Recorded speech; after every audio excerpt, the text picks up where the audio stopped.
Primero, formas de espiritualidad. Advaita Jnana Marga. El libro de los Hechos y las epístolas paulinas nos dan cuenta de la profunda crisis del universalismo que atravesó la Iglesia en la segunda década de su historia. ¿Podemos decir realmente que la Iglesia, 20 siglos después, haya superado por completo aquella crisis inicial de catolicidad? Quizá deberíamos reconocer que la tensión que se evidenció desde un principio forma parte de la existencia misma de una Iglesia peregrina. En aquel tiempo, la llamada directa de los gentiles a Cristo fue sin duda motivo de convulsión de las columnas de la Iglesia, como registra el Concilio de Jerusalén. ¿No está también el cristianismo del siglo XX más o menos desorientado por la llamada al universalismo que ahora se dirige desde todas partes a la Iglesia? ¿Podemos afirmar sinceramente que la Iglesia ha superado el estadio del primer concilio o que ha aplicado realmente sus decisiones con el espíritu que las animaba y con todas sus implicaciones? ¿No ha seguido siendo el cristianismo una religión morfológicamente semita? La mejor prueba de ello es el antisemitismo que la Iglesia toleró, en mayor o menor medida, en el pasado, aun cuando ahora se sienta moralmente obligada a condenarlo. No se ataca con vehemencia lo que no conmociona lo más profundo del propio ser. La Iglesia nunca cortó el cordón umbilical que la unía a la sinagoga. Pero, sin negar esta relación fundacional, puede afirmarse que la concepción cristiana del misterio haya superado el estadio iconolátrico heredado de Israel. Ha sido más allá de una iconología meramente purificada y corregida por un personalismo originado por la evolución del mundo occidental. Aclaremos este punto.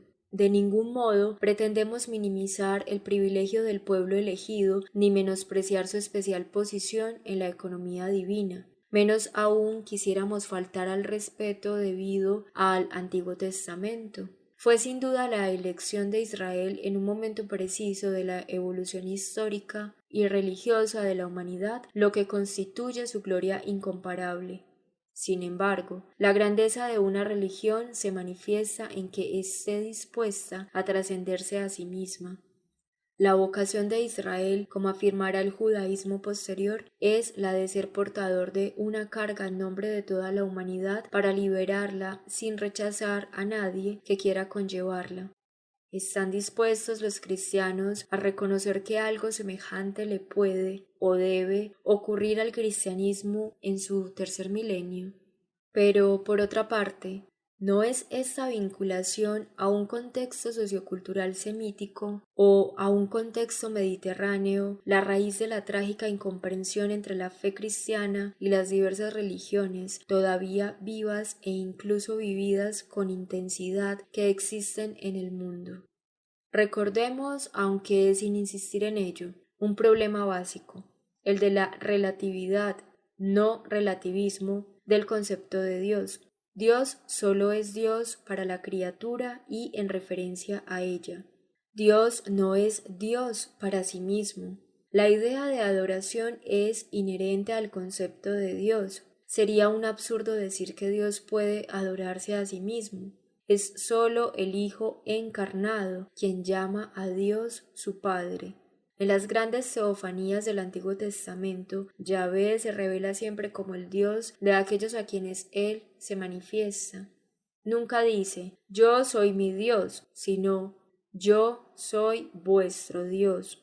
Dios es nuestro Dios. Sin nosotros y al margen de nuestra relación con Él, Dios no sería Dios. Dios no es Dios en sí mismo, lo es solo para y en consecuencia por la criatura.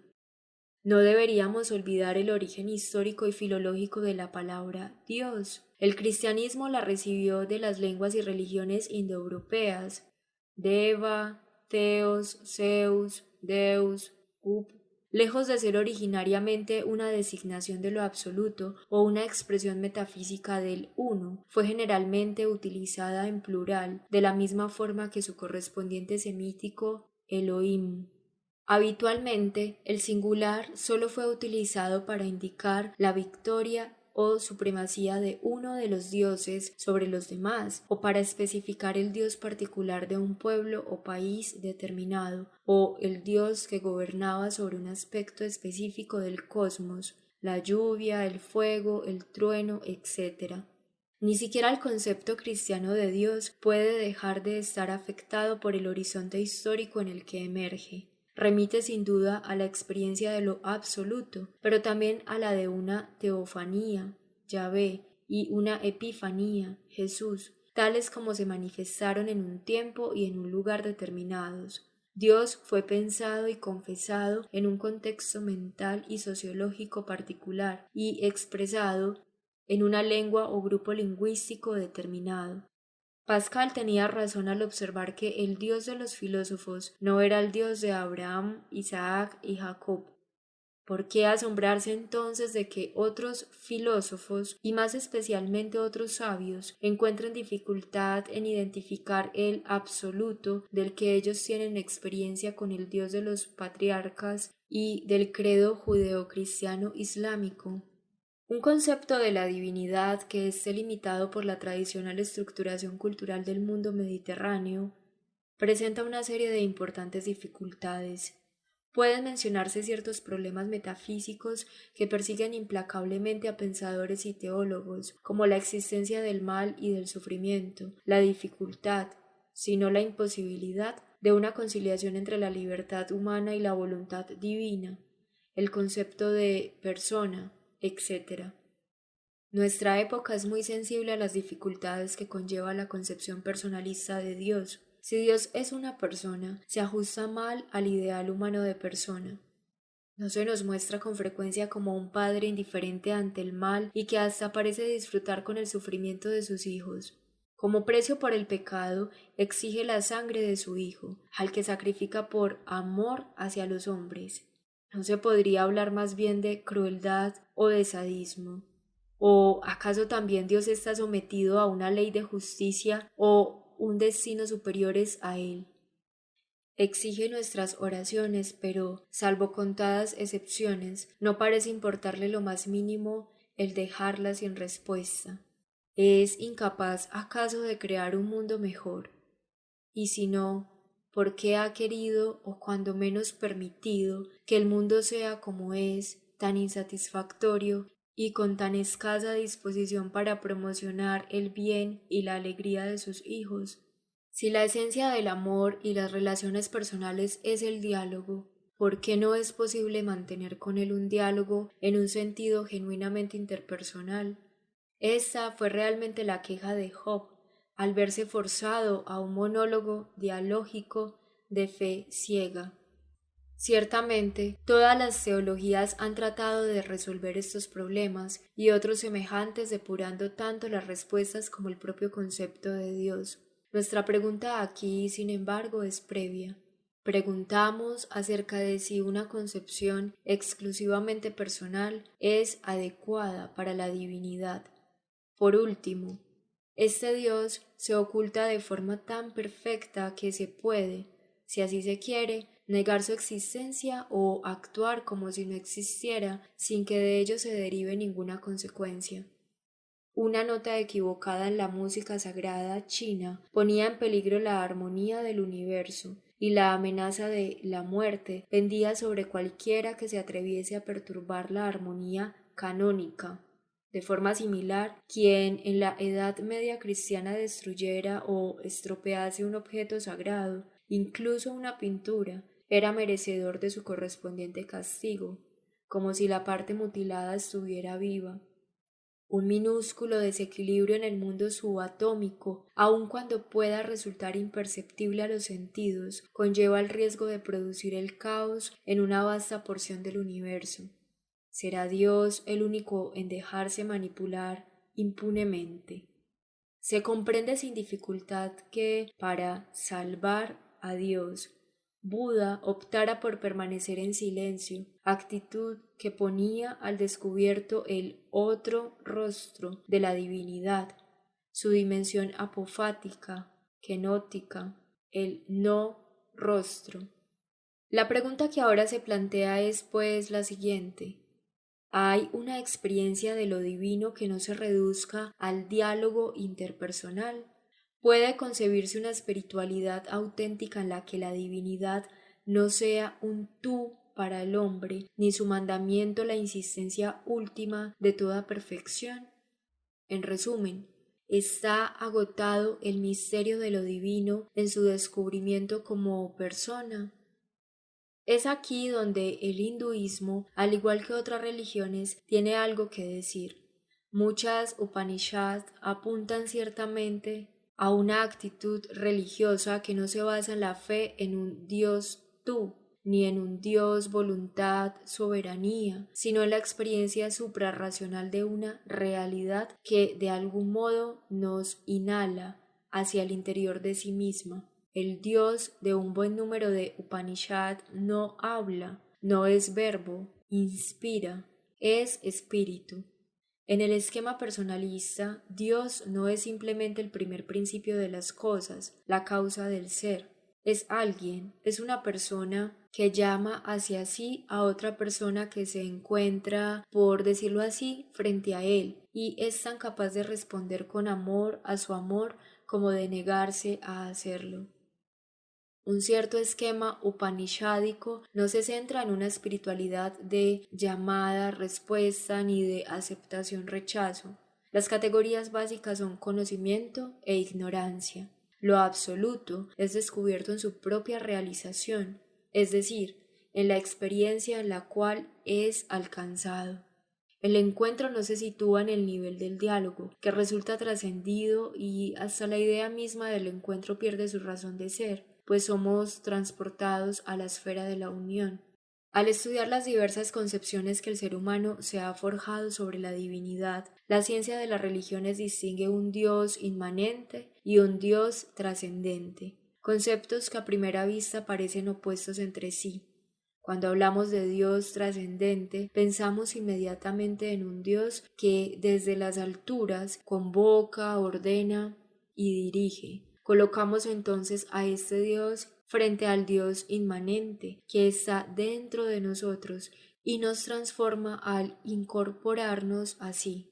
De hecho, el occidente moderno interpreta frecuentemente la idea de trascendencia en términos de pura exterioridad, el Dios otro, el Dios de las alturas, y la idea de inmanencia en términos de pura interioridad, una especie de presencia divina dentro del alma, presencia interior que aboca, en última instancia, a otra exterioridad, aunque de sentido opuesto.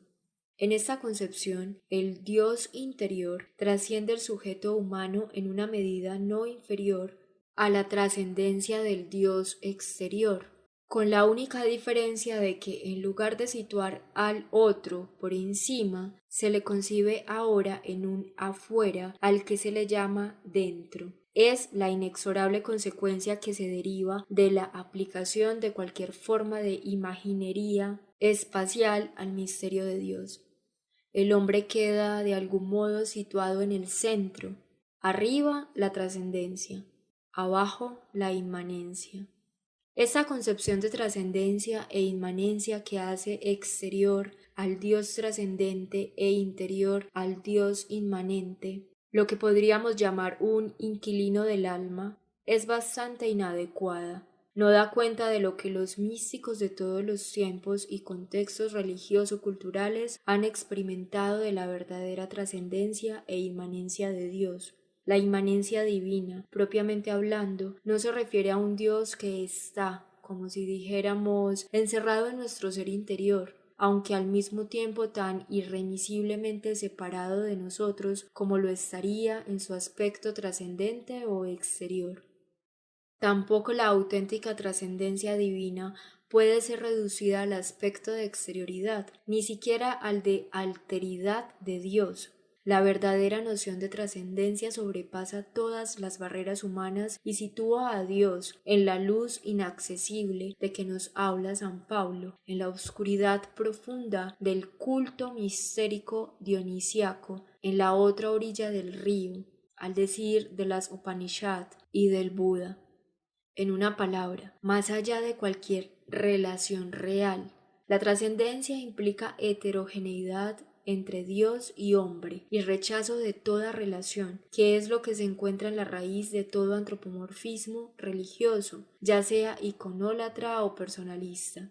La verdadera trascendencia divina no puede pertenecer al llamado orden natural y racional. En consecuencia, si no se supera este orden, se estará incapacitando, hablando en términos estrictos, para decir o pensar algo sobre lo absoluto. El ateísmo, que niega cuanto la razón humana intenta decir acerca de Dios, comenzando por su existencia, es un elocuente portavoz de esta trascendencia divina. Debemos añadir de inmediato que la crítica del ateísmo al misterio divino, por purificadora que pueda resultar respecto a las ideas sobre Dios elaboradas por los hombres, es siempre impotente para mancillar la pureza diamantina de la trascendencia absoluta que, por definición, está más allá de toda negación, así como de toda afirmación. El tránsito del hombre a la trascendencia divina e incluso su descubrimiento solo es posible si la iniciativa procede de la trascendencia de Dios y aterriza en su inmanencia. Inmanencia y trascendencia son como arcos gemelos e inseparables. Ninguno de los dos puede sostenerse sin el otro. La inmanencia divina tiene su fundamento en la trascendencia y viceversa. Mejor incluso sería decir que el arco se tiende no tanto entre el hombre y Dios cuanto entre la inmanencia y la trascendencia divinas. El hombre se encuentra situado en el corazón mismo de la complementariedad entre la inmanencia y la trascendencia, o, mejor, en la recíproca intimidad entre ambas. O dicho de otra manera, el hombre realiza Dios y su propio ser personal al dejarse penetrar por este dinamismo divino. Si la trascendencia es verdaderamente trascendencia, la inmanencia no es una trascendencia negativa, sino una verdadera e irreductible inmanencia. Un Dios solo íntimamente no puede ser un Dios persona, un alguien con quien mantener una relación personal, un Dios otro. No puedo hablar a un Dios inmanente. Si lo intento, provoco el desvanecimiento de la inmanencia, puesto que lo hago otro y exterior.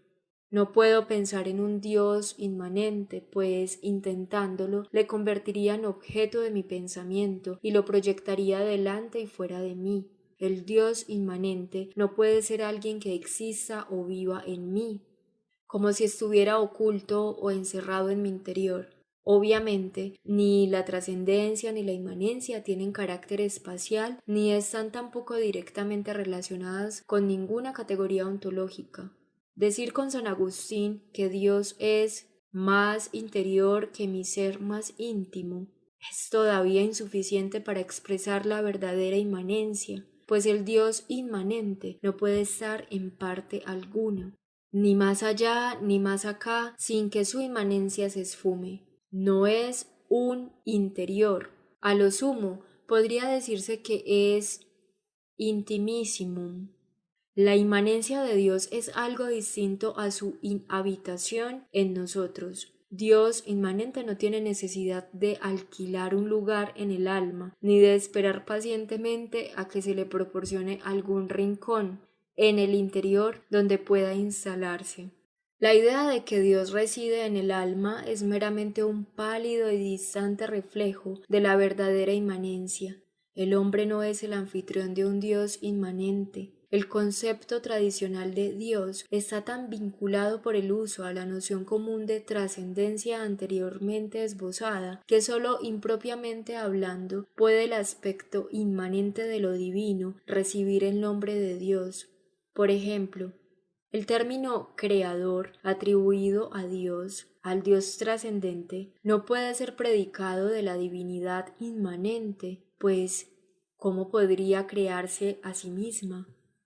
Lo divino no sólo es Dios en el sentido de el otro, el trascendente, la persona que está más allá y por tanto es Maestro, Señor, Creador, Padre, términos estos que corresponden a las ideas de discípulo, siervo, criatura, hijo, sino que, de acuerdo a la terminología upanishádica, es también en la misma medida Atman, el sí, Aham, yo, Brahman, el fundamento último de todo. En una palabra, Dios y Brahman son, por decirlo así, un misterio contemplado desde dos perspectivas opuestas, siendo Dios el vértice y Brahman la base del triángulo que representa a la divinidad. Se trata de equivalentes homeomórficos, como he intentado explicar en otros lugares. Nos encontramos así ante la siguiente alternativa. O bien se reserva el término Dios para designar la dimensión de trascendencia, de supremacía, de alteridad, de lo absoluto, adoptando entonces otro nombre, tal como Brahman, Atman, fundamento, principio, para designar la dimensión de inmanencia. O bien se amplía el significado de la palabra Dios para incluir también en ella esta segunda acepción. La primera solución simplificaría sin duda ciertas dificultades, clarificaría de entrada el diálogo entre las religiones llamadas monoteístas, que se inclinan marcadamente hacia la noción de trascendencia, y aquellas otras que acentúan en mayor medida la dimensión de inmanencia. Sin embargo, una simplificación tal, incluso dentro de las religiones monoteístas, no daría cuenta de toda la riqueza de sus propias tradiciones. No se puede ignorar el sufismo islámico ni tampoco dejar a un lado las experiencias místicas del judaísmo y del cristianismo. Si la tradición no estuviera ya tan excesivamente sobrecargada, me inclinaría a usar las palabras Dios y divinidad para designar respectivamente los aspectos trascendente e inmanente de la realidad divina. ¿Es posible concebir una religión basada exclusivamente en nuestra relación con la divinidad inmanente? No lo creo así por la sencilla razón de que no es concebible relación alguna con lo absoluto en tanto que inmanente, tal como anteriormente se expuso. ¿Podemos entonces excluir de la religión la dimensión de inmanencia? Tampoco. Esta dimensión de inmanencia es algo así como el horizonte desde el que emerge el Dios de las religiones, el Dios vivo y verdadero. Y esto es precisamente lo que le preserva de aparecer como un mero ídolo y lo que impide que se pierda en el antropomorfismo. ¿No sería la dimensión de inmanencia como el lecho de un río, oculto y siempre sumergido, como el suelo firme sobre el que fluye la mutable corriente de la existencia, como el aire invisible que sustenta la vida, como el espacio vacío necesario para toda comunicación, como la matriz cósmica, sin la cual sería imposible la fecundación de nada? La única relación que puede establecerse con Brahman consiste en la ruptura y negación de toda supuesta relación. La oración profunda es la de la criatura que no tiene conciencia ni del que ora ni de la oración. La verdadera confianza no es consciente de su confianza en sí mismo, en otro o en cualquier otra cosa. La reflexión engendra automáticamente el dualismo y de esta forma una hendidura, por decirlo así, por la que puede infiltrarse la duda o la desconfianza. En resumen, sólo la actitud directa, extática, la que de ningún modo se refleja sobre sí, ni siquiera para hacerse consciente de sí misma, permite entrar en comunicación, o mejor podríamos decir, en comunión, con el fundamento último de todas las cosas.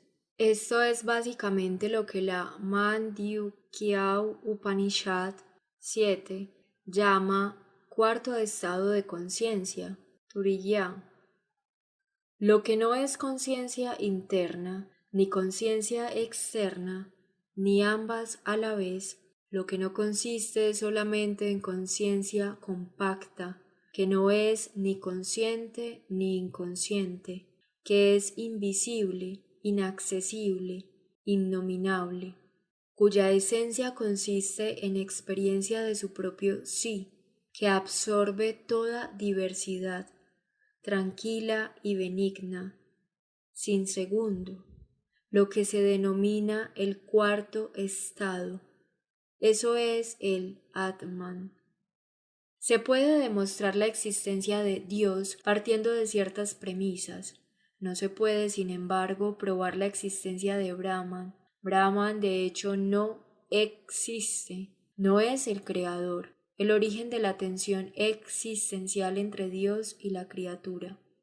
Brahman carece de existencia porque no posee consistencia.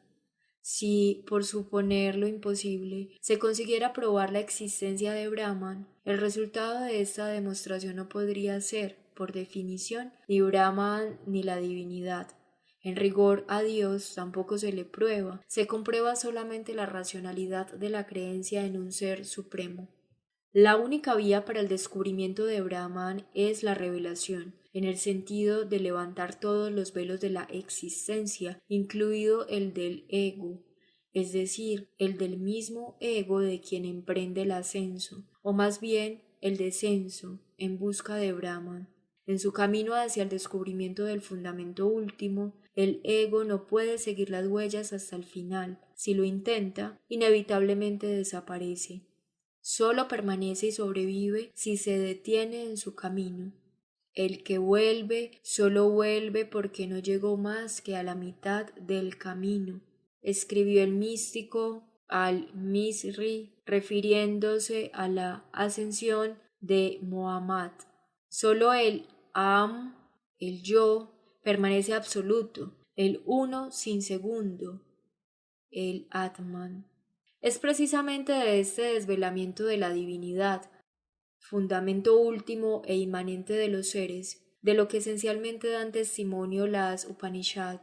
Su papel en el desarrollo histórico de la conciencia humana parece ser la aportación a la experiencia del hombre de ese extraordinario enriquecimiento que proporciona el contacto con la dimensión inmanente de lo absoluto. No tenemos derecho naturalmente a ignorar la otra dimensión, y las Upanishad ciertamente evitan tal actitud. No faltan los textos teístas, especialmente en algunas de ellas. Tampoco deberíamos olvidar que en el desarrollo de la conciencia religiosa de la India, las Upanishad prolongan y complementan la fase personalista e iconolátrica representada por los Veda. Una espiritualidad puramente inmanente sería todavía más falsa que una fundada únicamente en la trascendencia y que no viera en el absoluto más que a Dios, al otro, al diferente, etc. Dualismo y monismo son falsos por igual. Lo que es preciso subrayar con mayor insistencia a la vista de las numerosas interpretaciones incorrectas propuestas tanto en Occidente como en Oriente es que el mensaje central de las Upanishad, interpretado en su plenitud, no es ni el monismo, ni el dualismo, ni el teísmo que en algunas de ellas se evidencia, sino el Advaita, es decir, el carácter no dual de lo real, la imposibilidad de añadir Dios al mundo o viceversa, la imposibilidad de colocar en Bandhava como integrantes de un par a Dios y al mundo. Para las Upanishad, el absoluto no es sólo trascendente, sino trascendente e inmanente a la vez, todo en uno. La dimensión de trascendencia excluye la identificación monista, mientras que la de inmanencia impide la diferenciación dualista. Dios y el mundo no son ni uno ni dos. El hecho de que no son dos es tan evidente como el de que no son uno. Si fuesen uno, ni siquiera podría hablarse con propiedad de Dios y del mundo, pues solo una sola cosa existiría entonces, o Dios o el mundo. El monismo es un ateísmo o un panteísmo. Si fuesen dos, Dios no sería el absoluto, pues el elemento común, el predicado de ambos, que incluye a la vez a Dios y al mundo, sería superior y más comprensivo que ambos, lo que contradice la definición de Dios como absoluto. Es fácilmente comprensible que más de una religión se incline por hablar solo de Dios o de los dioses, mas no del absoluto. Dios es entonces el ente supremo, pero no el ser. Consideradas aisladamente estas dos proposiciones, a saber, que Dios y el mundo no son ni uno ni dos, no plantean ningún problema al pensamiento. Pero muy distinto es cuando se contemplan y se intentan comprender conjuntamente. Abandonada a sí misma, la razón humana queda inexorablemente paralizada cuando trata de resolver este problema. Podemos, además, hacer esta afirmación a priori. Si la razón fuese capaz por sí sola de desentrañar el enigma de la realidad, sería por ello mismo inequívocamente divina, lo que equivaldría a reducir la realidad a la racionalidad, puesto que la realidad sería transparente, equivalente a la razón. La razón no puede traspasar el principio de no contradicción, y para llegar al núcleo de este problema es preciso hacerlo. Es importante subrayar que esto no equivale a negar la validez del principio de no contradicción, ni que el Advaita implique su negación. Habría contradicción si se dijera que Dios y el mundo son uno y dos, igual no uno, al mismo tiempo. Lo que el Advaita mantiene, en cambio, es que Dios y el mundo no son una sola cosa, ni tampoco dos cosas diferentes. En resumen, ni uno ni dos, sino an eka, Advaita. Hay pues otra facultad que pueda aprender simultáneamente que la verdad de estas dos proposiciones y su interconexión no es ni de complementariedad ni de simple reciprocidad, sino que la verdad de cada una es inmanente en la otra.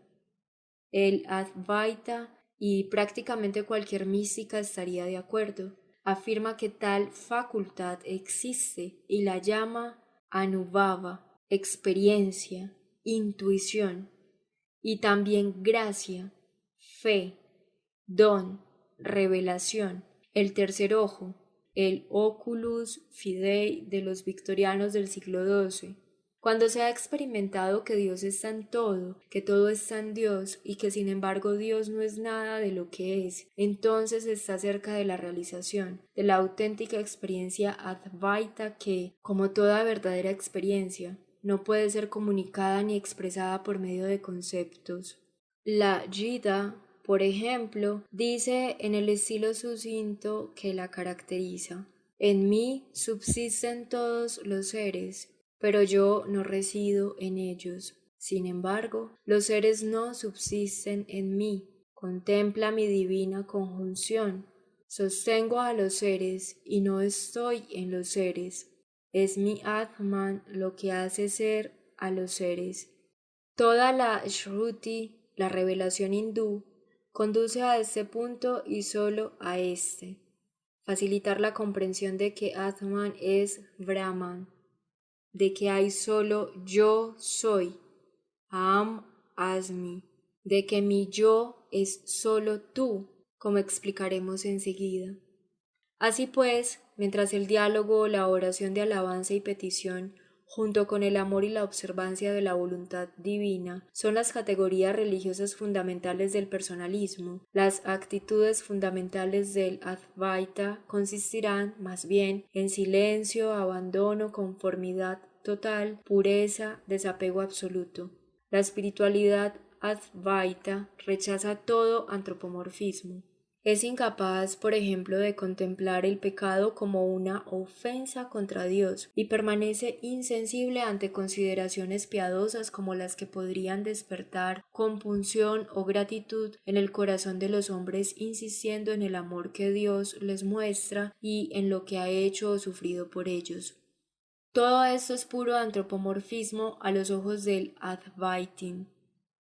Dar gracias al buen Dios por haberme creado, por haberme redimido y otras formulaciones similares le parecen el sumum del egoísmo, pues implican una inversión del centro de gravedad que pasa así de lo increado a lo creado. Nada semejante es compatible con la experiencia de lo absoluto, según una cierta espiritualidad Advaita. Incluso los valores que pueden ser reconocidos tanto por la espiritualidad personalista como por la Advaita adquieren un significado muy distinto según sean vividos en la atmósfera de una o de otra. En una espiritualidad personalista, la contemplación consiste sobre todo en una mirada amante y más o menos directa a la belleza, la perfección y la verdad del otro que desemboca en alguna clase de éxtasis de amor. En la Advaita, la contemplación es simplemente la visión de la realidad total, donde ya no cabe el ego, yo psicológico, como tal. Es la experiencia de lo absoluto en su simplicidad y en su complejidad, perfecta alegría alcanzada en el éxtasis de unión. Es imposible describir convenientemente una actitud espiritual que, propiamente hablando, es inefable. En ocasiones ha sido llamada el misterio de ser, pues una forma de expresarla es en términos de ser, pero incluso esta noción de ser no puede hacer justicia a la experiencia advaita. El teísta tiene una experiencia de Dios como otro, precisamente porque parte del sujeto ego como sujeto de la experiencia. El Advaitin invierte el orden. La divinidad no puede ser designada como el otro porque no hay un sujeto ego en ese nivel que pueda tener la experiencia. Para el Advaitin la divinidad no es algo que esté en mí o fuera de mí. La experiencia no es algo que el ego tenga. Es más bien como una luz en la que lo real es iluminado y descubierto. Lo que el Advaitin reconoce no es un hada que se revela a él, sino la plenitud que se revela en sí misma. No hay por tanto lugar para un ego en la experiencia del Advaitin. No hay un ego que pueda tener esa experiencia. La experiencia es, y eso es todo. Todo retorno a un ego anularía la experiencia Advaita. Es inefable porque no existe ningún ego para describirla o dar testimonio de ella. Jnana Marga, la vía del conocimiento, de la contemplación pura, de la teoría ontológica, es el camino por excelencia del Advaita. Para el Advaitin no se trata de transformar el mundo, ni siquiera de transformarse a sí mismo, como ocurriría con el Karma Yogi, ni tampoco de rendir culto a Dios amándole en grado sumo, a la manera del Bhakta. Es simplemente una cuestión de olvidarse de sí mismo, de entregarse totalmente a Dios y por tanto, incluso de renunciar a amarle. Renuncia que no procede de una carencia de amor, sino que en un nivel más profundo es, por el contrario, el signo de un amor más puro y más extremado, un amor que, habiendo desaparecido en el amado, no tiene ya memoria alguna de sí. No despertéis ni hagáis velar a mi amor. No se trata naturalmente de conocimiento dualista. El Jnana Advaita carece de objeto, no hay limitación de conocimiento. En efecto, no se puede conocer al conocedor como objeto sin convertirlo de esta forma en conocido. Si se le conoce, es sólo conociendo con él, siendo el conocedor en ese mismo conocimiento. Si el objeto no existe, el sujeto pierde su razón de ser. Pero, ¿puede el sujeto conocerse a sí mismo sin convertirse por ello en objeto de su propio conocimiento? Solo una respuesta trinitaria proporciona la salida a esta impasse. Resumiendo, a pesar de que estamos balbuciendo sobre el último misterio de la realidad, somos hombres que, como ya formuló Protágoras, no podemos escaparnos de la dimensión humana, compañera fiel o infiel en toda aventura, por mística que sea. O, invirtiendo la famosa irrupción lírica de Agustín, donde quiera que vayamos, queramos ascender o se nos antoje escudarnos, allí no solo se encuentra Dios, sino que también nos encontramos nosotros mismos. Dicho de otra manera, una antropología tripartita nos puede ayudar a resumir esta triple forma de espiritualidad. En cuanto cuerpo, la dimensión corporal nos impide prescindir totalmente de una espiritualidad iconolátrica en nuestra incursión hacia la plenitud. En cuanto a alma, no podemos prescindir de nuestros instintos e impulsos que nos mueven no hacia un amor privatus, como decía San Bernardo, sino hacia una dilectio in alterum, por citar a San Gregorio Magno. El hombre no puede realizarse sin amar, amor que naturalmente incluye conocimiento. En cuanto a espíritu, nos percatamos de que somos más que mero conocimiento y amor, que hay un algo indecible e incognoscible en nosotros que nos catapulta hacia aquellas tinieblas desde las que gritan cantando y gimiendo las voces de prácticamente todas las tradiciones místicas de la humanidad.